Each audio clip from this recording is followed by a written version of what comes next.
सतयुग में मेरा नाम सत सुकृत रहता है, त्रेता में मेरा नाम मुनिंदर होता है, द्वापर में मेरा नाम करुणा में होता है और कलयुग में मेरा ओरिजिनल नाम होता है जो वेदों से भी पूर्व मेरा वास्तविक नाम है, उसी नाम से मैं आता हूं।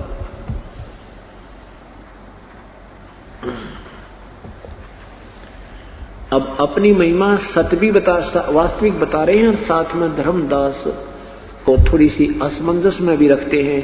कहते हैं मैं तो भगवान का भेजा हुआ उसका संदेश वाहक हूं। भाई उन्होंने एक बार क्या कहा, जब जीवों को दुखी देखा, धर्मदास जब जीवों को दुखी देखा तो यहां तपस्या पर हाहाकार मचा रहे थे, तो परमेश्वर ने मुझे आज्ञा की और मैं वहां आकर खड़ा हो गया जहां पर ये काल इन प्राणियों को तपस्या पर भून कर भून रहा था। तो मुझे देखते ही सभी प्राणी, सभी जीवात्मा जो तपस्या पर जलाई जा रही थी, क्योंकि ये ऊपर का कवर है, हम तो केवल इसको शरीर मानते हैं, ये नहीं, ये तो एक मिट्टी का एक ओवरकोट है, ओरिजिनल शरीर इसके अंदर है। उसी में पीड़ा होती है, उसी में प्यास और भूख लगती है, उसी में शांति और अशांति होती है। मृत्यु के उपरांत इस 500 के शरीर को कोई फूंकता है, गाड़ता है, कुछ करो, काटो चाहे पीटो, इसको कोई पीड़ा नहीं, क्योंकि वो आत्मा, वो ओरिजिनल शरीर निकल गया इसमें से। और उसी को दुख होता है, उस सूक्ष्म शरीर को तपस्या पर डाला जाता है और वहां तपस्या के ऊपर 1 लाख जीवों का नित्य ऐसे भून भून कर उनमें से वो रस निकालता है, ये काल द्रव निकालता है, वासना निकालता है। जैसे इस मन जो है ये काल का एजेंट है, उसका भेज छोड़ा हुआ एलिमेंट है। ये क्या करता है कि जीव को चटपटे आहार, खाना पीना, मीठा, एक आटे के 25 आइटम बना लेगा जब इसके आनंद आवे, और फिर बीड़ी पीना, तम्बाकू खाना, पान खाना, शराब पीना, मांस खाना, ये इसकी और गंदी आदत मन की है। और ये ज्यादा स्वाद इसलिए करवाता है कि फिर इस सूक्ष्म शरीर में वो वासना ज्यादा मिल जाती है और फिर उसका अंश निकलता है तपस्या पर, इसमें घना आनंद आता है।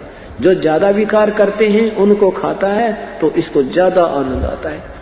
इसलिए बुराई जीव से करवाता है। देखो बिना कोई ट्रेनिंग दिए ही बीड़ी पीने लग जा, सुल्फा पीने लग जा, चरस पीने लग जा, और हुक्का पाड़े जमा दिन रात लगे रहे। हमने देखा करते हमारे बुजुर्ग 5-5 मिनट में हुक्का भरने, 1 घंटा गुरुड़ करते रहते और लेना एक ने देने दो।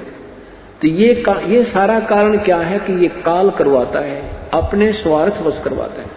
तो वहां तपस्या पर जब परमात्मा कहते हैं धर्मदास, जब मैं वहां आकर खड़ा हुआ, अपने पुत्र जोगजीत का रूप बनाकर परमेश्वर, योग संतायन कहो चाहे जोगजीत कहो, वहां आकर खड़ा हो गया। तो सभी जीव जो तपस्या पर जल रहे थे, मेरी वहां पहुंचते ही उनकी वो जलन बंद होगी। वो टुकड़ी, वो पत्थर की शिला ज्यों की तो जल रही है, लेकिन परमेश्वर की कृपा से उनको उसकी तपत महसूस नहीं हो रही थी। तब सभी जीव बैठ गए उस तपस्या पर। सामने देखा वो चांद सा चेहरा, चंद्रमा सा मुख परमेश्वर कबीर देव का, कबीर परमेश्वर का। तो सभी जीव आत्माओं ने वहां भुगत रही थी, उन्होंने सोचा कि ये भगवान है जो हमारा प्रभु है। उन्होंने कहा, हे प्रभु, हम कौन से पाप का भोग रहे हैं यहाँ पर? तो परमेश्वर ने कहा, ये यहाँ का कोई पाप नहीं तुम्हारा, ये तुमने गलती सतलोक में की थी। पूरी सृष्टि रचना सुनाई परमात्मा ने। तुम जिसको भगवान मानते हो ये काल है, इसका नाम ज्योति निरंजन सर पुरुष, वास्तव में इसको कैल नाम है, इसका कैल। और अब इसको श्राप लगा हुआ 1 लाख मानव शरीरधारी प्राणियों का नित आहार करने का, और उस दिन से इसका नाम काल पड़ गया।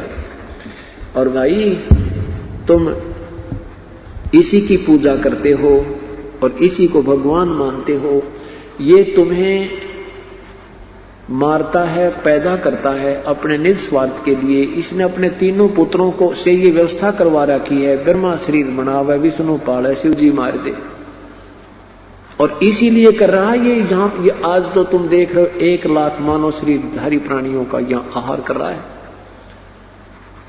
ये निराकार नहीं है, ये अव्यक्त है, ये गुप्त रहता है। और अब थोड़ी सी देर में आएगा, तुम देखना, वो जिसको निराकार निराकार कहकर व्याख्या की जा रही है, वो काल है, ज्योति निरंजन है। तब पर वहां परमेश्वर ने पूछा कि तुम वहां चारों वेदों के बोल जानने वाले भी वहीं ऋषि महर्षि जो देव शरीर को भोग कर आए थे, वो देव भी वहां तपस्या पर घूमने जा रहे थे। तब परमेश्वर ने कहा कि जिस संपत्ति और संतान को तुम अपना मानते थे, क्या तुम्हारी थी वो? तब कहते नहीं भगवान, हमारी नहीं थी, हमारे धोखा लग गया। हमारे को तो इतना मूर्ख बना दिया जाता, हमने संतान और संपत्ति के अतिरिक्त कुछ चीज दिखाई ना देती। ये भगवान परमात्मा ने कहा कि जो पुजारी थे वो भी यही तपस्या पर, जो तुम्हारे गुरु थे वो भी तपस्या पर, और जो शिष्य थे वो भी तपस्या पे। तो ये जो दुख है तुम्हें इस कारण से हुआ था, वो सारी कथा सुनाई। तब उस समय तो सब पता लग जाता है, ना बेटा साथ आया, ना बेटी साथ आई, ना पति संग आया, ना पत्नी संग आई, ना संपत्ति साथ आई। तो सारी बात सीधी समझ में आ रही थी। हाँ भगवान, हे परमात्मा, हमसे गलती होगी। तो क्या कहते हैं,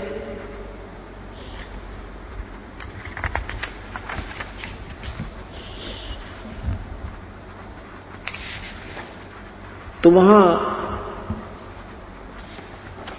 जीवों ने, उन प्राणियों ने कहा है परमात्मा हमें यहां से छुटवा लो।